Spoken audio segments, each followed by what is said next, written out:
네, 그 다음에 이제 문자 디자인 하는 거 좀 설명을 드릴게요. 여기 보면은 뭐 소킹 딜 해가지고 글자들이 그냥 일반적인 글자가 아니라 조금 타이틀용이죠. 얘네들 같은 경우는 타이틀 디자인이거든요. 그래서 타이틀 디자인을 좀 멋지게 해놓으니까 그 다음에 상세 페이지를 볼 확률이 되게 커져요. 그래서 타이틀 디자인이 좀 대충 돼 있으면은 그 다음으로 잘 안 내려가는데 상세 페이지 좀 세부적으로 보기 위해서 이런 타이틀도 재밌을 것 같아요. 일단 패턴이죠. 패턴을 넣어주고 그 다음에 패턴에 글자들이 이렇게 들어가 있는데 걔네들 몇 가지 하나하나 같이 한번 만들어 볼게요. 이런 디자인을 하실 때는 가능하면은 글자들이 큰 게 좋아요. 영문으로 했을 때 타입 2 선택하시고 제가 몇 가지 하나하나 해보도록 할게요. 대문자로 D라고 썼어요. 글자를 제가 좀 크게 한 300으로 크게 만들었어요. 그리고 이 글자의 서체 고딕 서체네요. 그죠? 영문 서체 중에서 고딕 중에서 좀 두꺼운 그런 서체를 선택을 해볼게요. 네, 이런 두꺼운 서체를 선택을 해주시면 좋고요.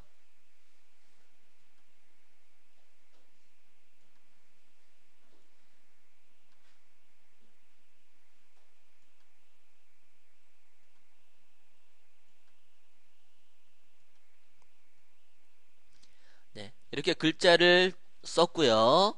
그 다음에 보니까 글자가 그림자가 약간 이렇게 틀어져서 그렇게 간 거 있죠. 다들 그렇게 갔죠. 그림자가 재밌게 써줬는데 일단은 글자 컬러를 그림자를 주기 위해서 제가 임의로 색상을 그냥 밝은 색으로 하나 만들고 그 다음에요 똑같은 형태를 만들기 위해서 셀렉트 해볼게요. 글자를 셀렉트 하기 위해서는 컨트롤 키 누르고 썸네일 박스를 클릭하게 되면은 셀렉트가 되죠. 여기에 너무 진하게 하지 마시고요. 회색으로 레이어를 추가하고 그 다음에 회색으로 한 중간 톤의 회색으로 색상을 에디트 필 또는 알트 딜리트 키 편집해서 7 선택해서 채워 넣어 줄게요. 이렇게 채워 넣어 줬어요. 근데 그림자는 위에 쓰면 안 되죠. 밑에 있어야 되겠죠. 그림자를 제가 밑으로 살짝 글자 밑으로 넣어 줬어요. 그리고 이동 툴 선택하시고요. 이동 툴 선택하고 컨트롤 T 또는 에디트에서 트랜스폼 또는 프리 트랜스폼을 선택하시고 얘를 갖다가 움직여 주시면 되는데 위에는 고정이에요. 그죠? 위에는 고정이고 하단만 움직여 주고 싶어요. 그럴 경우에는 컨트롤 키를 누르고 이렇게 움직여 주시면 되겠어요. 이런 식으로 살짝 왼쪽으로 빼고 기울여 준 다음에 엔터 치시면은 되겠어요. 얘네들 보니까 그렇게 되어 있죠? 그리고 그림자가 너무 진해요. 그러면은 오파시티 상단의 오파시티를 이용해서 적당하게 투명도 주시면 되겠어요. 네, 여기까지 다 됐으면은 그 다음에는 이제 패턴인 것 같아요. 뭐 사선의 패턴 그리고 두꺼운 패턴 여러 가지 도트 패턴 형태들이 들어가 있는데요. 그런 것들 작업을 몇 개 해주시면 될 것 같아요. 밑에 도트 패턴 한번 넣어볼까요? 그 도트라기보다는 그냥 여러 가지 컬러를 갖다가 브러쉬로 찍어줘도 괜찮을 것 같아요. 그러면은 맨 위에 있는 글자를 선택하시고 그리고 글자를 셀렉트 해볼게요. 컨트롤 키 누르고 썸네일 박스를 클릭하게 되면은 셀렉트가 되죠.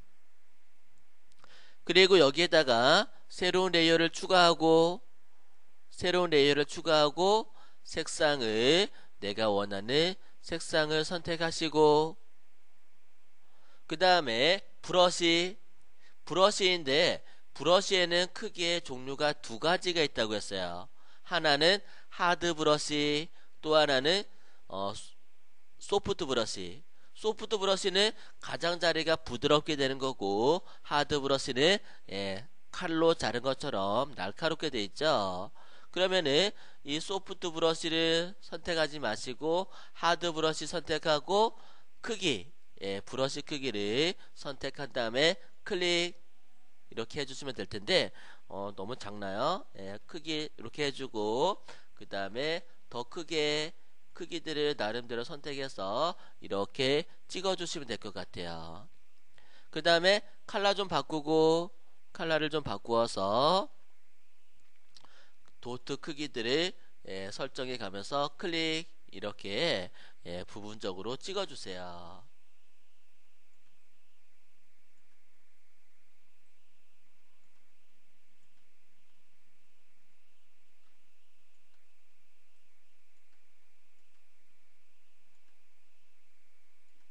네, 이렇게 글자를 만드셔도 되겠죠. 그러니까 이런 글자들을 그냥 우리가 글자만 썼을 때보다 훨씬 더 감각적이고 되게 이쁘게 나오죠. 이렇게 작업했을 때 다른 것도 다 마찬가지예요. 하나만 더 해볼게요. 제가 글자를 얘는 눈을 잠깐 가릴게요. 작업했던 거는 여기 패턴을 노란색에 사선의 패턴을 넣어보도록 할게요. 다른 것도 다 비슷하고 글자를 제가 빨간색으로 K자를 썼어요. 대문자로 K자를 썼고 그 다음에 얘를 그림자를 주기 위해서 셀렉트 컨트롤 키 누르고 썸네일 박스를 클릭하게 되면은 셀렉트가 되죠. 그리고 레이어를 추가하고 회색으로 회색을 선택해 주시고 Alt 딜리트 키 또는 에디트 필 또는 편집에서 7 선택해서 이렇게 회색을 채워 넣어 주세요.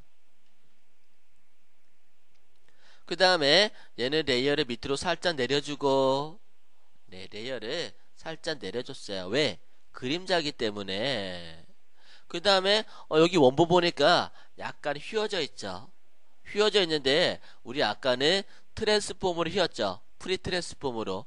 이번에는 좀 다른 방법으로 휘어 볼게요. 제가 휘어주는 거 여러 가지 있는데 사각 선택도구로 그림자 부분을 제가 이렇게 글자 주변을 선택했어요. 사각 선택도구로 선택하면은 요 부분만 적용을 한다라는 얘기예요.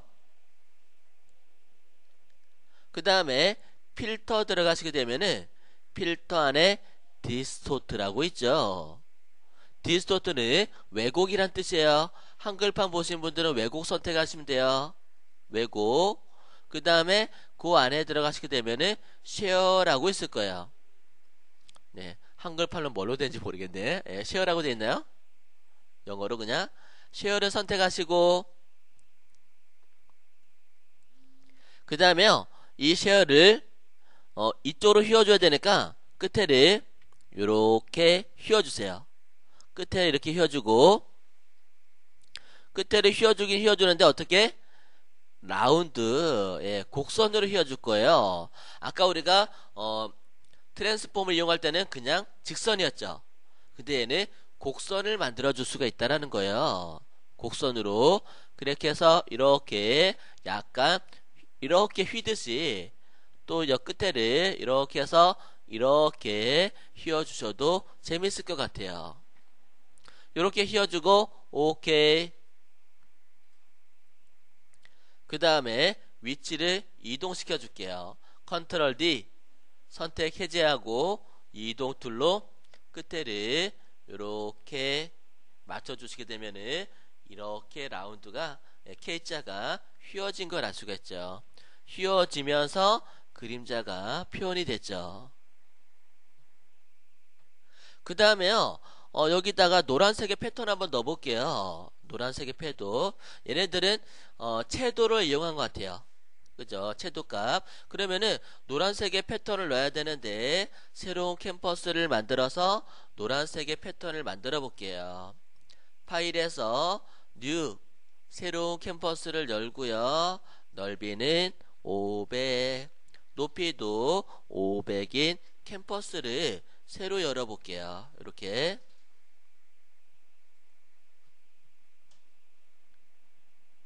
그 다음에 얘는 패턴을 투명으로 넣어줄 거예요.